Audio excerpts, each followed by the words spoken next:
Hi, my name is Terry. My girlfriend's been working at a fast food restaurant for the past 9 years, but what she really wants to do is become an elementary school teacher. That's her dream. So every day I'm going to be coming on here and telling you guys stories about things that I think are cool or interesting, and then I'm going to teach you a little bit of Spanish until I can earn enough money to send my girl to teaching school or until she finds out about this channel. So, yesterday we started our series on the life of Jackie Robinson, and today we're picking up where we left off. Very early in life, Jackie experienced sports as a path to acceptance. Both black kids and white kids had no choice but to respect his gifts. He and other Pasadena kids would compete against each other. These kids were black, white, and Asian.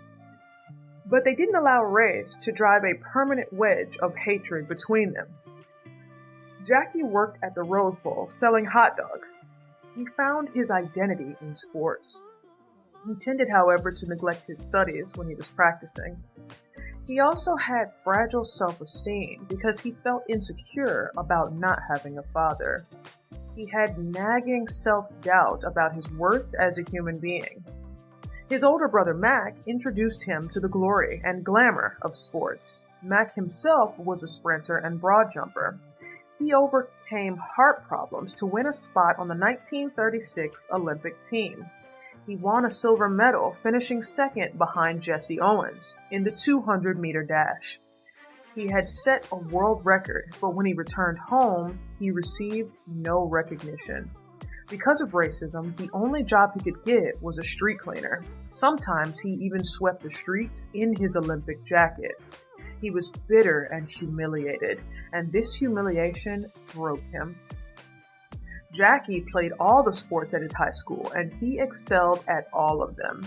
He was unbelievably athletic and fiercely competitive. He hated to lose. He refined his baseball prowess in junior college.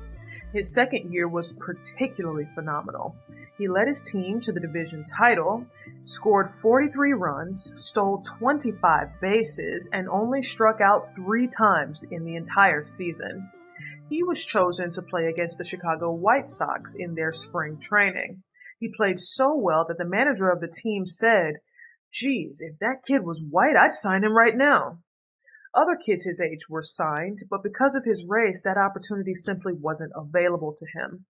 However, occasionally more than 5,000 people gathered to watch him play softball in Brookside Park in Pasadena on a team sponsored by Pepsi. In his last year at junior college, he played football in front of a crowd of over 40,000 people at the same Rose Bowl where he used to sell hot dogs. In that season, his team was undefeated, and he scored 17 touchdowns and 131 points. The junior college proved an oasis for him, but the city did not.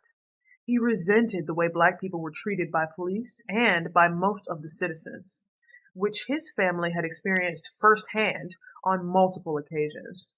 After junior college, he went to UCLA. There, black students made up only about 50 of the total 9,600 students. They were heavily restricted and were not allowed to live in certain campus areas. However, white students and administrators appreciated them as athletes, just not as equals.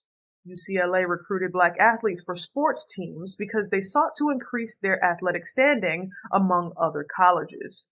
Robinson and other black athletes on the team had an astounding season, leading them to be undefeated. However, they were among the only students on the team not to be named for any postseason honors.